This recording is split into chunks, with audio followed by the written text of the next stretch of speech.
don't know what I'm going to put. SEGA Chinwag? SEGA Chinwag. Yeah, I like it. Solid.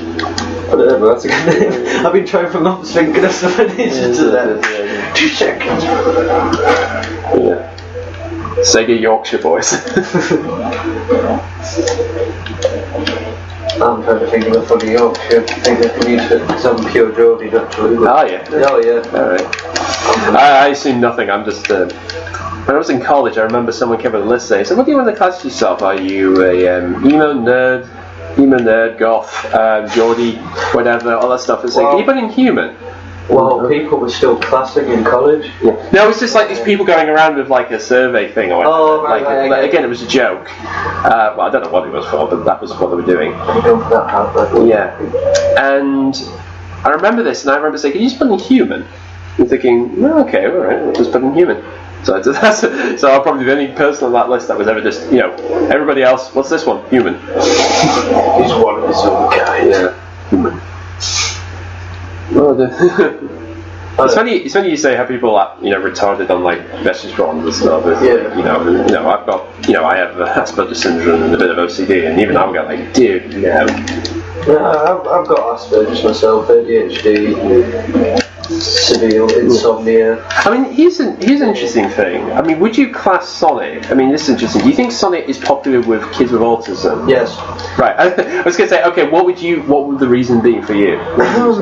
See, this is interesting. I find it in the same way that Minecraft does for autistic. Well, not quite the same way, but let me just split up and talk about Minecraft for a second, because that for autistic kids has done so much. It gives them, because the thing about autism has been the ability to create things and to choose to do what's going in your head is more important than what's going on around in the world.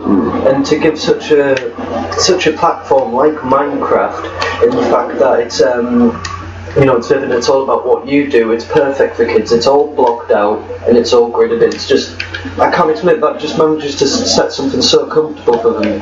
And yet, it's really embarrassing. You go on YouTube and there's plenty of videos of them like asking the creators at conventions stuff, questions like, how do you think people are affected by it and stuff, like what to do for autism. Just skip the question right in front of the faces. It was just like, what the hell are you doing? It's just like, that was really insulting to me. But I think Sonic, it's really popular amongst autistic kids. I don't know why, but I certainly think it's something to do with the character itself, and that it's always striving for something good. It's not, I don't know how to put it, it's not in a way like Super Mario where everything's just like, flowery, everything's nice. Yeah. But there's it's got that sort of underdog keep on going, and as an Asperger's kid myself, I don't know, I was always rooting for hyperactive underdogs. Whether it was Crash Bandicoot, Sonic the Hedgehog, Earthworm Jim. Yeah, Earthworm Jim. There's got to be a twinge to it. That's not right. It's not real, but that's what pulls you onto it. I mean, it is true that, again, sometimes it is, we're more in our own world than the real world, which, God almighty, we are like that. I mean, Inside Out, for instance, is coming out, which, again, that movie's probably going to raise some... I'll be interested if anybody says, like, oh, there's a few interesting look at people's psyches or whatever. Yeah. But again, for me, it's just one of those things that's a surprise, because I've always sort of felt Sonic was probably a niche, particularly for autism kids. Yeah. I mean, sometimes I hear people say it as like an insult, like, oh, Sonic's only for people with disabilities. See, I've never heard anyone label him that way, or actually outright say, oh yeah, Sonic's for retards, or Sonic's for kids. Mainly for like young kids. I've had the whole, he's for kids, and why aren't you playing Call of Duty, because anything with a gun is awesome. No, not from Jim's got a gun, I mean, that's awesome. But then I was like, yeah, but I got Shadow the Hedgehog, and then I'm like, no wonder we're calling you retarded. And I guess, but I think it's definitely niche, and I think it's something to do with the underdog status. I can't comment on it, but as a kid with Asperger's, definitely on the autistic scale, it's always run from that part has always run for me. I always liked what Sonic believed in, and I liked the range of characters that there were. It was a good escape, and the world was so vivid. But it really disappointed me that when I got down to playing the later games, the world does seem so limited. I mean, how do I put it? I started with Sonic 3, massive game, funky tunes, funky graphics, characters were awesome. You didn't need a massive booklet to know what was going on. You saw these characters had attitude, they were cynical and whatnot. And then I grew up with Sonic the Comic as well about 2 weeks after that. Yeah. And then AOSDH was in my face, so it was just like, yeah, whilst I like this character, if there's one aspect I don't like of it, I can just hop onto another continuity and just enjoy that. Yeah. And I think for that reason there was always an escape, where there's a lot of these franchises, the popular ones like Call of Duty, Assassin's Creed, whilst you can call them vast, they don't expand upon those opportunities to make it a vast game, or a vast story. Well, I think a universe, really. I think that's the big thing. I mean, the thing was, I was a kid, again, I've got a special syndrome as well, again. I mean, for me, Sonic the Hedgehog has been one of those things, like, again, I was, as a kid, I was exposed to, obviously, the games, the cartoons, and the comics, and of course, as a kid, even I realised earlier on, these are all very different from each other. Yeah. And again, most people, I mean, now, obviously, we didn't have the internet back then, so there wasn't like, think about the continuity of Sonic and all that jazz. Yeah. But you sort of accepted it. You just sort of went like, oh, this is what they're doing now. Oh, this is what they're doing now. Yeah. And what you said with like Call of Duty and Assassin's Creed, the thing is, they're all meant to take place in they're all one main, essentially one main series, one same universe, same stuff, whatever, all that jazz. With Sonic, it just allows them to sort of have fun with it. It's like in one version it's more comedic, one movie it's a bit more serious, one more is just having fun with itself. And again, it's just that freedom of just enjoying whatever version's out there, even if it's not exactly the same. If continuity-wise it's all over the place and does things a little differently, it's like, it doesn't matter. It's just having fun with it itself, just trying new ideas out. I think the fact that there was always a character you could relate to, where it didn't have to be Sonic, it could be Tails, like for the people who felt like they're constantly the younger underling that's always looking up to the people. You always are going after somebody else. You always want to do your best but not get a chance to prove it. Sonic had that sort of laid back, generic hero, but always has to do things for the right of things. Yeah. Choices do have to be made. Whilst not it's honestly style choices, they were still not political driven, they were still like, I get to see them. Yeah, it's like...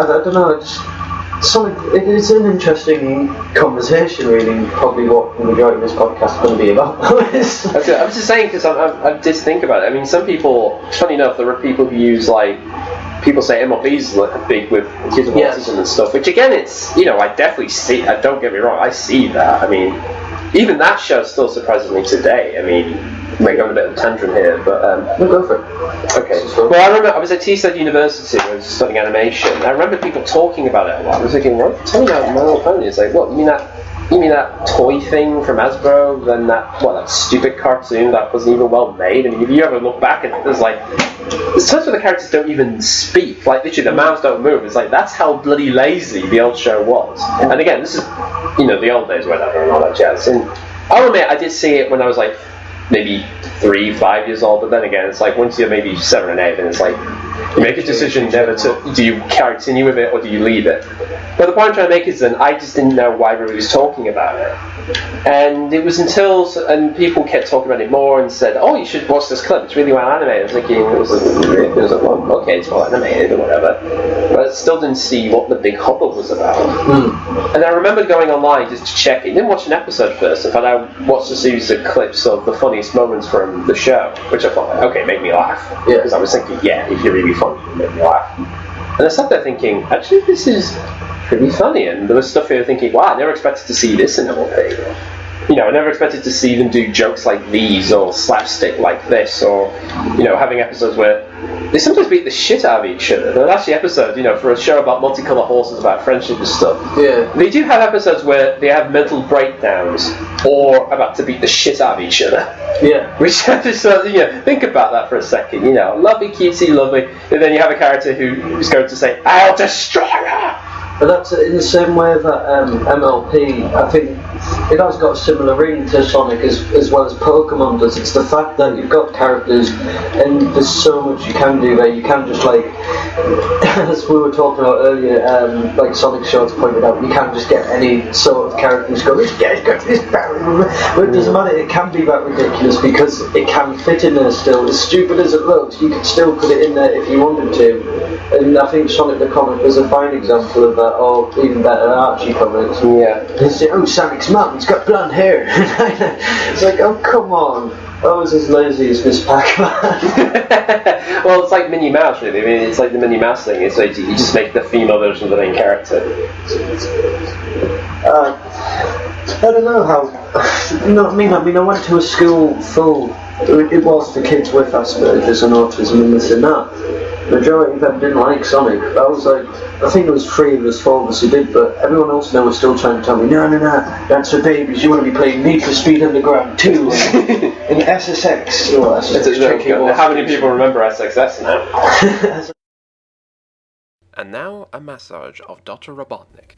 Oh, that's good.